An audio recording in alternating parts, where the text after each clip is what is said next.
Hey guys, what is up? It's Dusty here and welcome back to another episode of the Daily Crypto News. And guys, Merry Christmas to all. I'm gonna keep shouting that for another 24 hours or so because I wish you all the best. Alright, today we've got a couple of pieces of crypto news that I think you guys will find really interesting. If you enjoy the daily stuff, make sure you press that like button, and from right now forward, gonna try to do daily live streams. So make sure you tune in every single afternoon. The timing, not sure yet, but we'll get it done. All right, 1.6 billion XRP moved by whales and exchanges for a second consecutive day. Now, we actually briefly covered this over in the live stream, but it's actually quite an important little factor. That right today was like one of the most important days for the XRP price, mostly from the perspective that we had such a big airdrop happening, which was basically a very large incentive for people to hold on to their XRP for. The fact that it was volatility was expected, but I honestly thought that it would have been way more sell pressure and way more downwards pressure and negativity around it than there actually was. I mean, the price right now for XRP, for example, is doing relatively good. And I honestly did not expect that to be the case. Gonna be completely open and honest with you. I thought the XRP price would actually have a minus 10 day or so, minus 10% day, but it didn't. And as I've shown throughout my live stream, I honestly think the XRP price has a really high probability of going towards that $1.08 mark or so within the next couple of days. It's just poised to go towards the upside. Last year, December 29th, was the worst day for XRP in a very long time. 17 cents is the price that coin hit that day. Right now, a lot of whales are moving around, but honestly, guys, a lot of these whales are taking their money off of exchanges because they want to keep their XRP. They're excited for it, and they're going to keep holding it throughout the little journey. All I'm telling you guys is, that I'm extremely bullish right now, and even though Bitcoin is at a little bit of a critical moment, let's put it like that, we don't know exactly how that's going to perform. I can actually show it to you guys, all right? Let me quickly show it to you all. So with Bitcoin, it's not completely sure how it's going to be performing. We don't know. I honestly think this is the way that it's going to move, but we don't know for certain. With XRP, the same sort of story looks to happen, right? This is my expectation. We're going to keep these two lines in place here for as long as it needs to basically see how my expectation, how reality turn out, because I have my long positions open over on Bybit, as you guys know. A link for that is down below, by the way. But we'll have to see how this all comes along. I told you guys all during the live stream, a long is a better shot right now than a short. But you guys all know crypto, it doesn't always work in the exact same fashion as you expect. And so it wouldn't surprise me if all of a sudden, after me being so excited about it, because on the day where we would have expected a dump, it didn't happen, all of a sudden next day, boom, crashes. All right, second part that I really want to quickly talk about here is the fact that Coinbase, right, we call them out quite often. We call them out quite often for saying, hey, you don't list XRP, it says it everywhere, so get it back on there, please, right? Well, two things. One, of course, is the all-time high that it says right there. 20 million euros, that's crazy. But more important was one of the things which we mentioned in a video yesterday that I think the majority of people kind of glanced over, is the fact that Coinbase still, if you read everywhere, they mention that XRP is a currency in their own fashion. Now, I'm not exactly sure where we can actually find it right now. Yesterday, I think we had a little bit of a different article open on how to buy XRP. Let me actually type it in. This is like an XRP place on Coinbase. We have to find how to buy XRP over on Coinbase. I'm gonna quickly type it in here, guys. We'll find it. If you type in how to buy XRP, Coinbase, I have it here, and we zoot that in here, you'll find that they basically mention throughout the little story here that you gotta look for a, let's quickly type it in, currency. You'll see a complete list if you go to CoinMarketCap of places you can purchase XRP, as well as the currencies you can use to obtain it.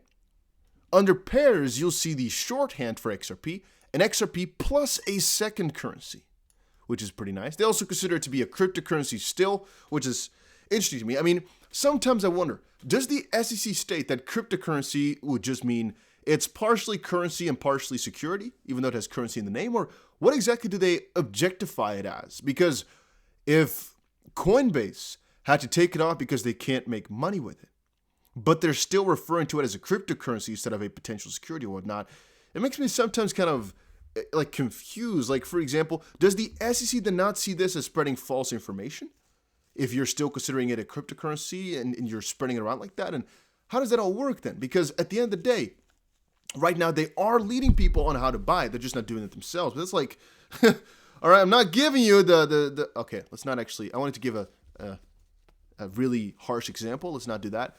What can I use as a really simple, child-friendly example here? Whatever. A doctor being like, I'm not giving you the recipe for that, but I know a guy who's got it for you. You know, when it's absolutely illegal. Like, they're not authorized to then tell you how to do something quote-unquote illegal then, right? At least that sounds kind of strange to me. They're like, well, we're not involved with illegal practices, but we know a couple of guys that are. Here's exactly how to do it. I just think in my head that if the SEC is so strict on them, which they've shown to be, if they really thought that the SEC was right, they wouldn't have done that. I honestly think they would have just stayed away from it, because why would you?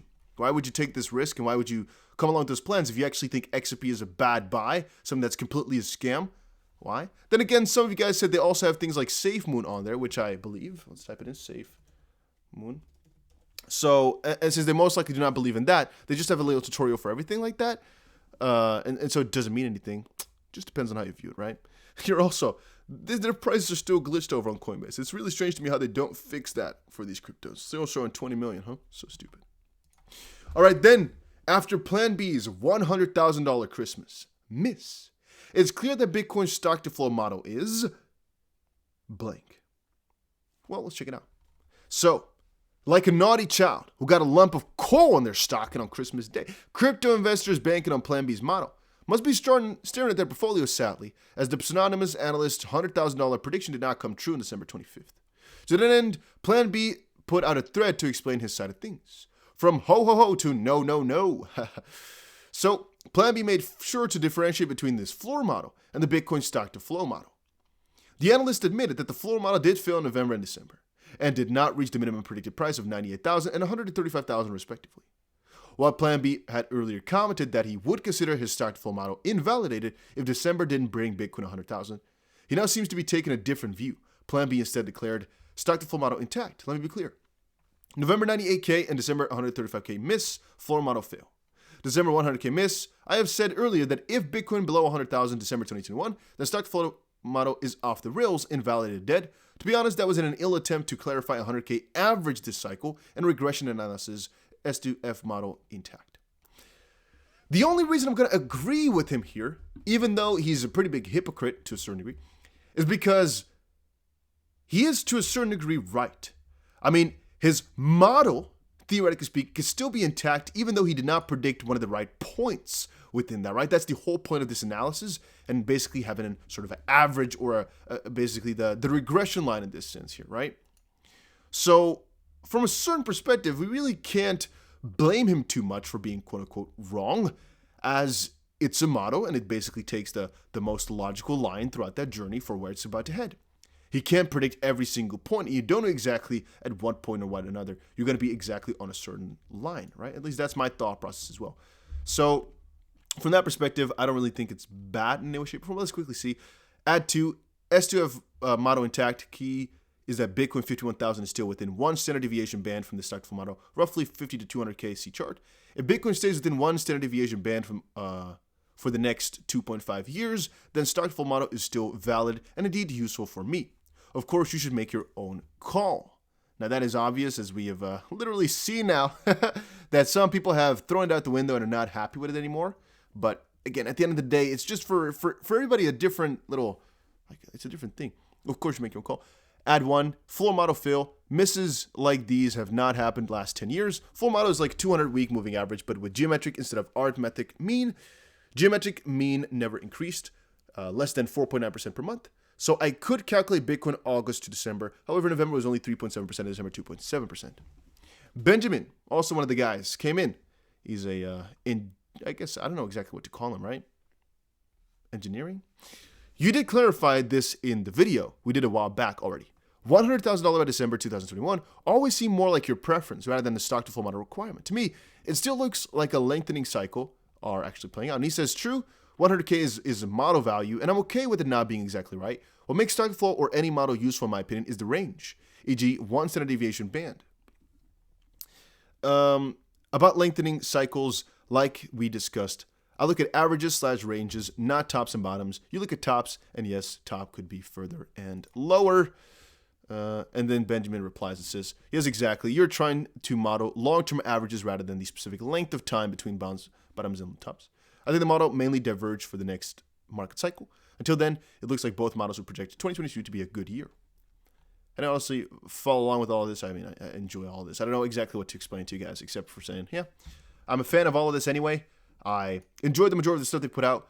At the end of the day, I think it comes back to just my preference in the sense that I do like the calculation stuff. It's my, I don't want to call it passion, but I do enjoy it, even though, yeah, there's a whole full story here that I eventually want to get into. Let's not get into that today. A little bit of my history with analysis. Let's skip that for right now. A little bit too personal maybe still, but I want to open up to you guys soon here. I have so much fun stuff to share with you.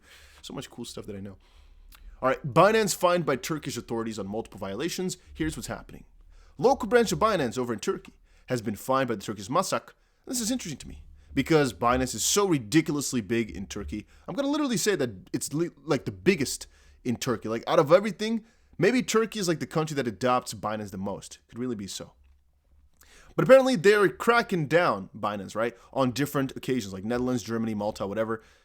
And on Turkey, they were doing pretty cool. Right now, however, well, the Turkish branch of the Binance trading platform has been fined 8 million lira, or about $1 million.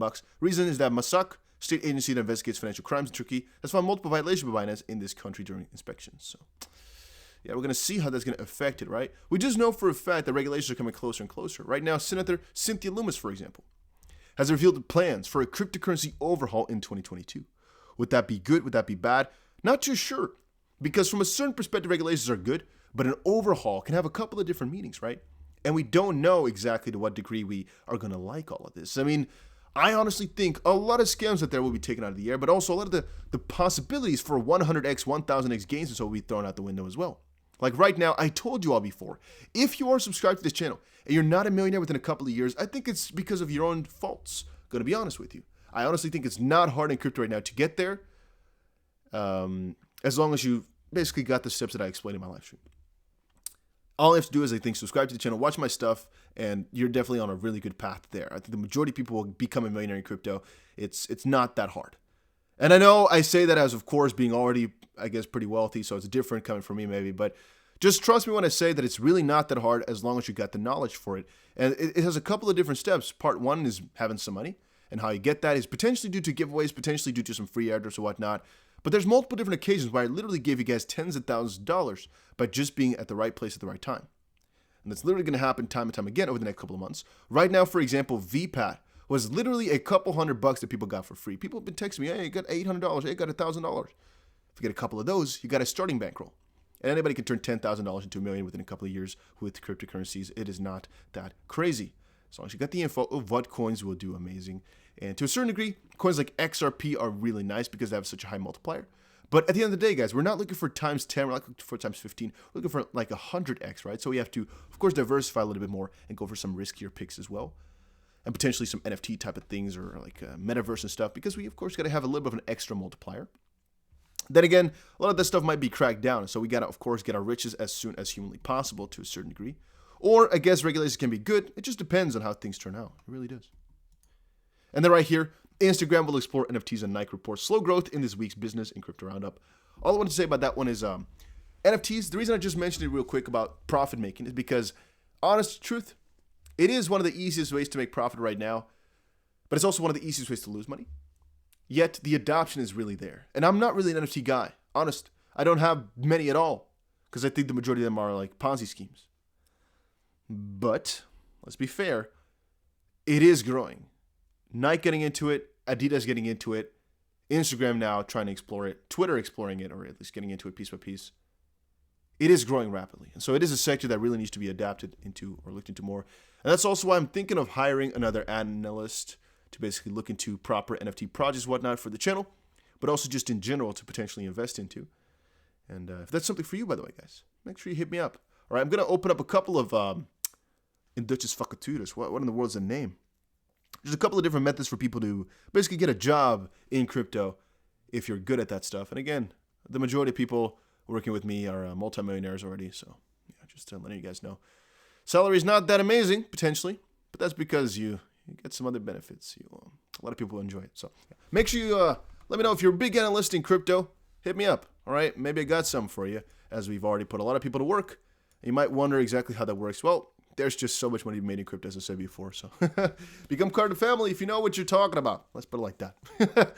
All right, guys, that was it for today's video. I will put a more proper little form out there within a couple of weeks from now or so, as we're really going to expand. It's going to be big. And I'll see you guys again in another crypto video later today. Remember, I have a couple of really cool giveaways coming up, and we're trying to hit 140K subs by the end of the year. Make sure you subscribe to the channel. And I'll see you guys again in another crypto video later today.